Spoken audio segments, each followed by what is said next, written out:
કે સરકાર પર્યાવરણને મજબૂત કરવા માટે કરોડો રૂપિયાના ખર્ચે વૃક્ષો વાવે છે, પરંતુ ખાવડાથી જે વીજ લાઈન નીકળી રહી છે કચ્છથી કે છેક ગુજરાત બહાર મહારાષ્ટ્ર સુધી જે વીજળી પહોંચાડવાની છે, એમાંની એક લાઈન નીકળી રહી છે સુરતબારીથી અમદાવાદના ધોળકા તાલુકા વિરમગામ તાલુકામાંથી, ત્યાંથી પસાર થવાની છે. કામ ઓલરેડી ત્યાં ચાલુ પણ કરી દીધું છે. સૌથી પહેલું કદાચ કામ ત્યાં પૂરું કરવું હોય, તાર નાખવાનું પહેલું ત્યાં થયું હોય એવું દેખાઈ રહ્યું છે.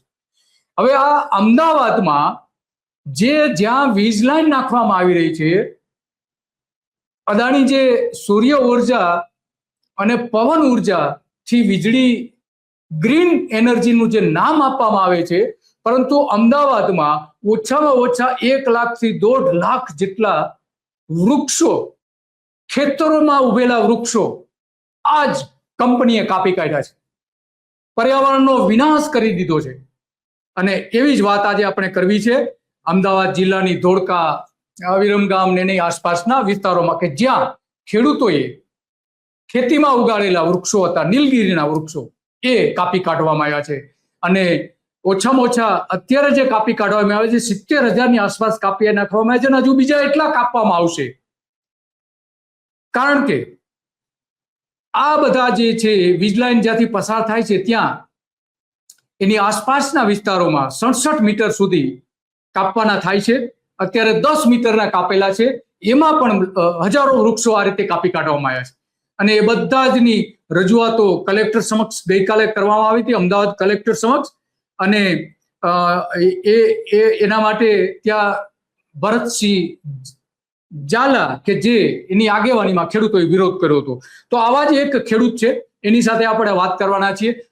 અમદાવાદમાં ઘણા બધા ખેડૂતો છે કે જેના આ રીતે વૃક્ષો કાપી કાઢવામાં આવ્યા છે, એ આપણે વાત કરવાના છીએ. અને એ આપણી સાથે વાત કરશે સંજયભાઈ પટેલ, કે જે આ અંગેની બધી આપણે વાત કરવાના છે કે એના ખેતરમાં કેટલા વૃક્ષો ઉગાડેલા હતા એને ખેતી કરવા માટે, અને કેટલા અત્યારે કાપી કાઢવામાં આવે છે, અને કેટલા કાપવાના હજુ બાકી છે, અને કેટલું એનું વળતર આ જ કંપનીઓએ, અદાણીની જે વીજ લાઈન લઈ જતી કંપનીઓએ કેટલી વળતર આપ્યું છે, એ બધી જ વાત આપણે સંજયભાઈ કરવાના છે. સંજયભાઈ, તમારું સ્વાગત છે ધ ગુજરાત રિપોર્ટમાં. નમસ્કાર સાહેબ, સંજય પટેલ બોલું છું ધોળકાથી. ધોળકા પ્રોપર ધોળકા કે આસપાસનું કોઈ ગામ છે આપનું? ના, પ્રોપર ધોળકામાં. પ્રોપર ધોળકા, હા. તો હવે ગઈકાલે કલેક્ટર કચેરી સમક્ષ તમે બધા ખેડૂતો રજૂઆત કરવા ગયા હતા કે ભાઈ એમને વીજ લાઈન પસાર થઈ છે પણ એનું વળતર આપવામાં આવતું નથી, ઇન જનરલ વાત હતી. પણ તમારા જે 8-10 ખેડૂતો એવા છે કે જેને એક ખાસ પ્રકારની એમની મુશ્કેલી છે, એમના ખેતરમાં જે વૃક્ષો કાપી કાઢવામાં આવે છે એમાં તમારા પણ કાપી કાઢવામાં આવેલા છે. તો આ શરૂ ક્યારથી થયું હતું અને હવે અત્યારે શું પરિસ્થિતિ છે એની થોડી વાત કરશો દર્શકોને? હાજી, અત્યારે આજથી 1-1.5 વર્ષ પહેલા ફાઉન્ડેશન થાંભલાનું કરવામાં આવ્યું હતું. ફાઉન્ડેશન જ્યારે કરવામાં આવ્યું ત્યારે અમને કોઈ જાણ કરવામાં આવી નહોતી. એ વખતે 3575 રોપા અમારા કાપી નાખ્યા ફાઉન્ડેશનમાં, અને 3575 કાપીને ભાઈ અમને અમારું વળતર તો આપો. તો એની માગણી અમે કરી. તો માગણી કર્યા પછી અમને વળતર આપ્યું ખાલી 422 નંગનું. ખાલી 422 વૃક્ષોનું, નીલગિરીના વૃક્ષોનું વળતર આપ્યું માત્ર. પછી અને કુલ બે તબક્કામાં કેટલા કુલ કપાયા હતા? પછી થાંભલો એ આખો ઉભો થઈ ગયો. પછી એમને વાયર નાખવાની કામગીરી દરમિયાન અંદર 10 મીટરના કોરિડોરમાં એ વખતે 8,600 નંગ કાપ્યા, પણ એનું કઈ વળતર આપ્યું નથી. હા, બરાબર, એનું વળતર નથી આપ્યું. હવે માનો કે આ જે 10 મીટર ઉપરાંત બીજી જે 67 મીટર કુલ બધી થઈને જે કાપવા એની લાઈનમાં જે એનો જે કોરિડોર કહેવામાં આવે છે, એ કોરિડોરમાંથી જે કાપવાનું થાય છે, તો એ હવે તમારા ખેતરમાંથી કેટલા કાપવા પડશે અંદાજે? હજી 10,000-15,000 રોપા તો બીજા કાપવાના થશે. તો તમારા બધા થઈને કુલ 20-21,000 જેટલા વૃક્ષો તમારા એકના વ્યક્તિગત થાય છે. તો આવા કુલ ખેડૂતો કેટલા હશે આપણે ધોળકાના અંદાજે ખેડૂતો કેટલા છે તમારા ધ્યાનમાં આવેલા હોય એવા? અંદાજે 6 થી 7 ખેડૂતો છે. અચ્છા, 6 થી 7 ખેડૂતો. તો આ તો બહુ મોટી રકમ થઈ જાય છે કાપવા માટેની. તો આની તમને કોઈ નોટિસ કે એવું કંઈ આપવામાં આવ્યું હતું ખરું? ના, પેલી નોટિસ આપી હતી, ફરી નોટિસ કોઈ આપી નથી. હા, પેલી Foundation નોટિસ હતી એ વખતે શાના માટેની હતી?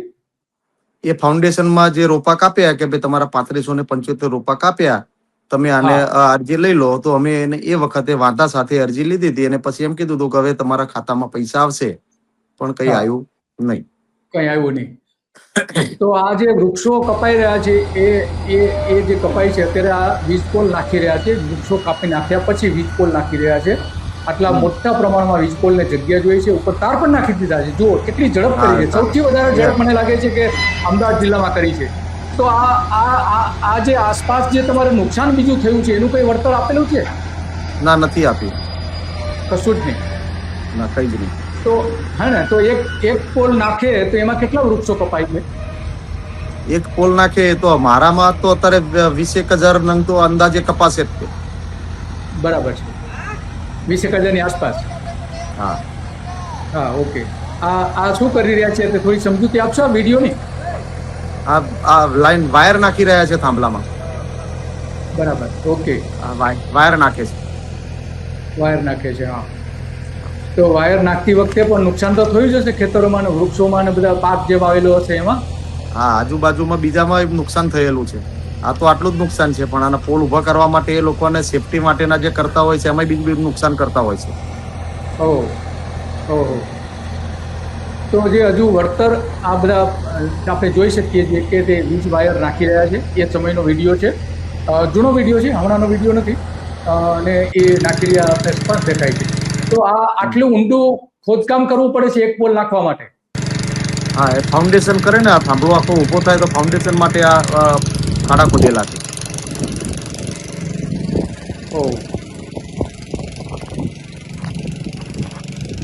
એક વીઘો જમીન બગાડી નાખે છે. એક વીઘો જમીન બગાડી નાખે. હા, એક પોલમાં 1 વીઘો જમીન બગાડી નાખે, માટી નાખે ને સાઈડમાં. સાઈડમાં. હા. તો આ જે પોલ નાખેલા એ પેલા તમારો શું ભાવ હતો જમીનનો 1 વીઘાના? જમીનનો ભાવ 2 કરોડ હતો સાહેબ. 2 કરોડ રૂપિયા. તો આ વીજ લાઈન નાખ્યા પછી ઘણી જગ્યાએ એવું જોવા મળે છે કે એના ભાવ ઘટી જાય છે. તો તમારે છે કેવી પરિસ્થિતિ છે? પરિસ્થિતિ અત્યારે જે 2 કરોડની જગ્યાએ અત્યારે જો તમારે વેચવું હોય તો 50 થી 60 લાખ રૂપિયાનો વીઘો અત્યારે વેચાય. 50 થી 60 લાખ, માત્ર 50 થી 60, 2 લાખ આપણે ગણીએ તો સીધો જ આનો મતલબ એ થયો કે 25 થી 30% તો સીધો ભાવ ઘટી ગયો વીજ લાઈન નાખવાના કારણે. એનું શું કારણ છે? 25 થી 30% નહીં સાહેબ, 70% ઘટી ગયો. 2 કરોડમાં 60 લાખ. હા, યસ, બરાબર છે. હા, તો હવે આ જે ભાવ ઘટવાનું કારણ શું છે? આ વીજ લાઈન એથી નખાઈ જાય એટલે એની અંદર નીચે તમે કોઈ બાંધકામ ના કરી શકો, કોઈ વાણિજ્ય હેતુથી તમારે કંઈ કામ કરવું હોય તો ના કરી શકો, એના માટે. અચ્છા, અને એમાં વૃક્ષો પણ ના ઉગાડી શકો? વૃક્ષ કોઈ બાગાયતી પાક કોઈ કરી શકીએ નહીં. તો આ 1 વીઘો તમારી જે જમીન એમને ખરાબ કરી, એનો મતલબ કે 2 કરોડ રૂપિયાનું તો તમને એક જ પોલમાં નુકસાન થયું. 2 કરોડ રૂપિયા. હા, એ નુકસાન થયું. હે ને? અને લાંબે ગાળે તમારે માનો કે ત્યાં ખેતી કરતા હોત તો એની એ આવક તો ગુમાવવી પડી.